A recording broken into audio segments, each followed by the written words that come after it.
In this video, we're going to learn about the component states in React. States are very much similar to props, but unlike props, it is private to a component and is controlled solely by the set components. Let's take an example actually how the state works. I mean, that's the best way to understand the whole concept. Okay, so to do that, let me just give you a scenario. What we want is we will have a message over here which will say subscribe to the site, and we will have a button which says subscribe. Now, what we want is that when someone actually clicks that button, we want the message to change, and the message should be like, "Thank you for subscribing." That's very normal. You always see such kind of widgets over the site, so that's pretty practical to actually create. Now, what happens is that let's suppose if you try and do this by props, obviously that is not possible because the parents. So, for example, app over here is the parent, and the welcome over here is a component. So, whatever the message you pass from the props gets passed over here where the props, and you obviously cannot change anything within this component, and that is why we want to use states because those are controlled within the components. So let's try and create one component first. So we can call it subscribe.js. To save my time, I'll just copy paste the class component and we'll go to subscribe. We'll call it subscribe and we'll change message over here. And let's do that, save it. Then we'll go back to app.js. We'll change this and we'll actually call them. So we should actually see the message now. Okay. Now we'll go back to our component. Now, first thing is to create states. Obviously, you need to actually call the constructor over here. Okay. Within the constructor, you need to use the super method. This method basically is called because it extends, so you can say in simple words, it extends the React component class because we were actually already using it over here. Now, within this constructor, we will need to define the state object, and this dot state equals to like that, and the object is defined, and within that let's suppose we want to have a message which says I mean, that is our first state that we want: subscribe to our channel, let's suppose. And now, just like props, we will use this keyword over here, this dot state. So rather than props, we are using this dot state dot whatever the name of your state is. So for example, in this case, it's message. So we're going to use this. Now, if you save it, you're going to see a change over here. So the first state is shown. Now what? Now the next thing that we want to do it is obviously have a button. So let's do that. And create div around.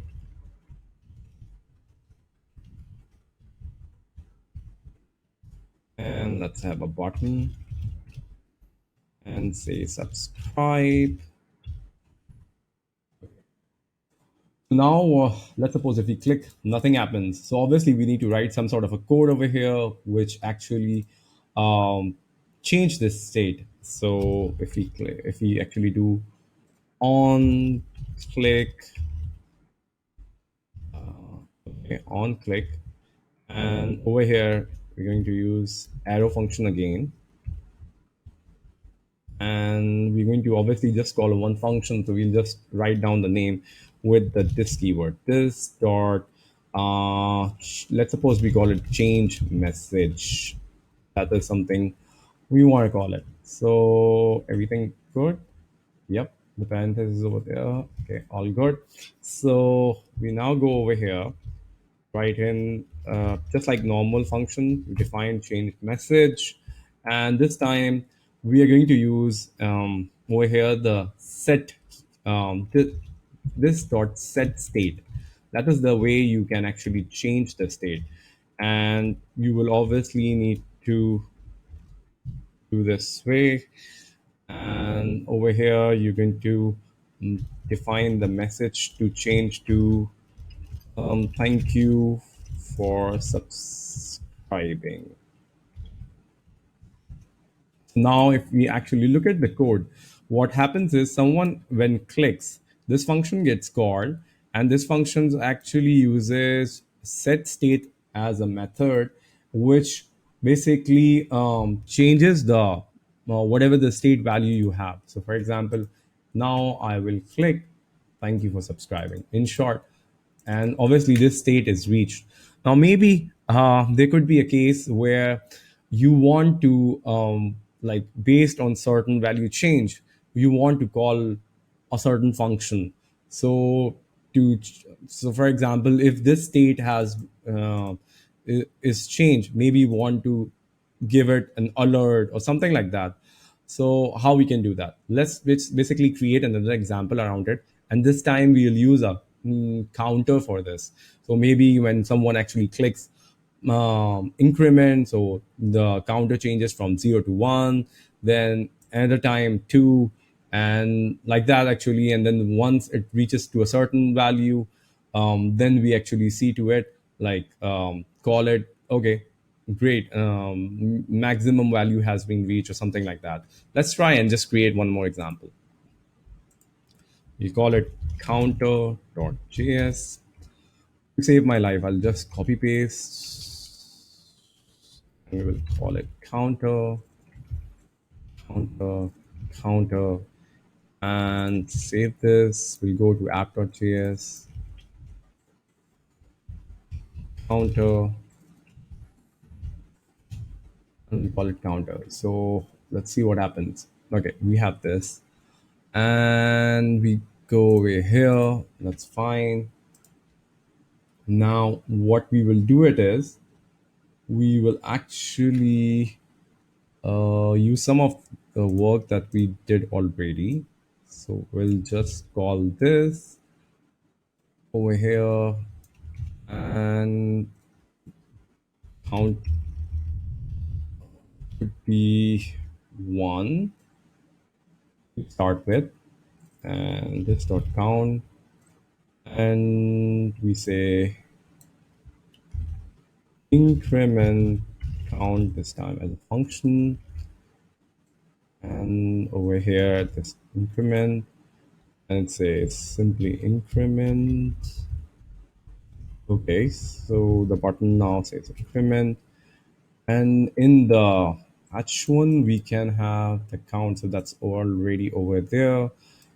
Let's just remove it for now. Let's see what happens. So we have a 1, something gets clicked, nothing gets changed.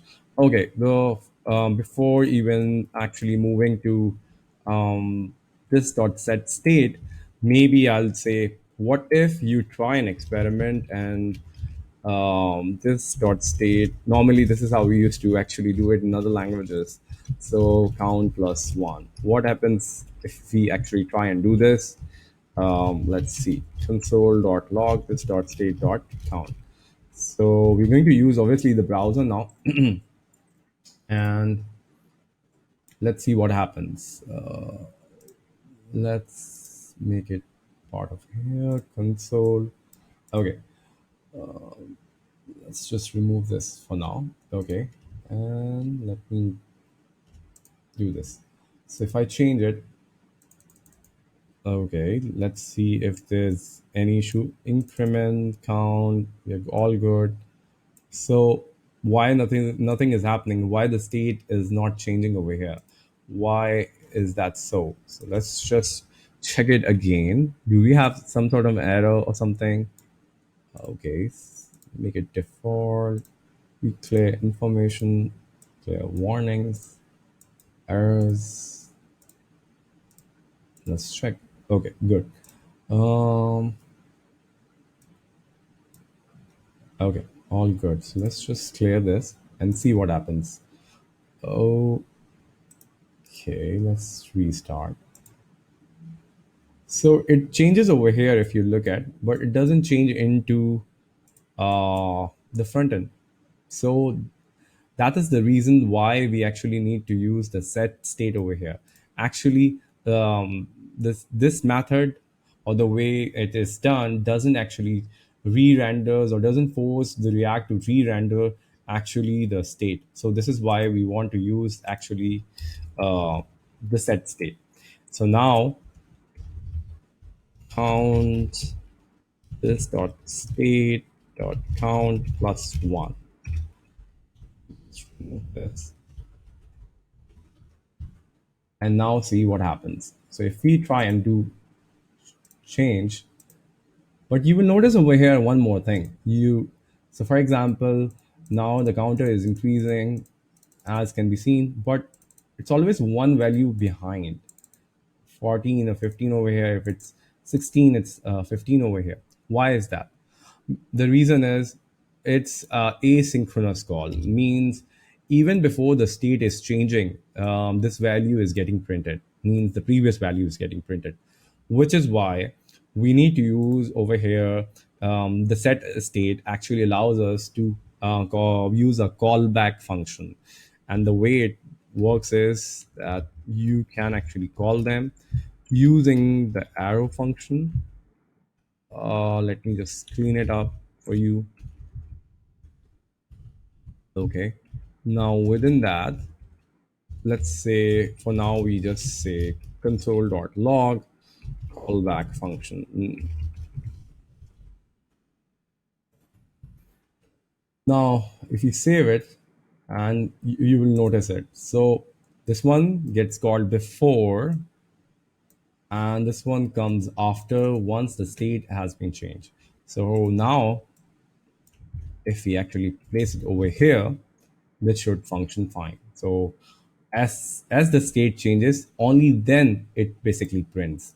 So now if you see, so sometimes in your applications, you require calls to be done after a certain value has been reached. So maybe if you want to program it and say something like that once you reach a 10 value, only then you actually print a certain statement. So maybe if you let's suppose if we try and do it, if this dot state dot count is equals to 10, so now we want to say um, maybe like console dot log, you have reached 10 count. Okay, so let's try and see what happens when we do that. So refresh 1, 2, 3, 4, 5, 6, 7, 8, 9, 10. So once we have reached that state, that actually that's sort of a like you can say a small function gets called. Maybe now you want to print a message, so we can actually use another state over here. So that could be like which could be something like message, right? And over here, for now, we just keep it blank, and we can just have it print under it. Sorry for this. P. Now this dot state dot message.